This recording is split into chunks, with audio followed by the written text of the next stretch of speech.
chuka in hum him na lalpa chuka chakna ani mangan laya chan pui var tu nai re leilung te he dang la me lang de hi tui fin ria chunga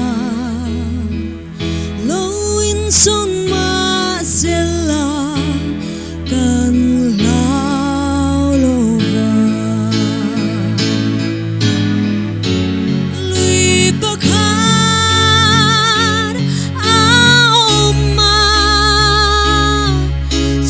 beng te chuan pathian ko pui chu atilom trina si pai ho de kan ne na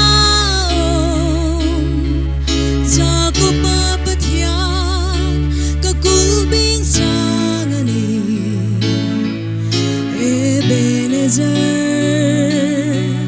lalpan min pui ani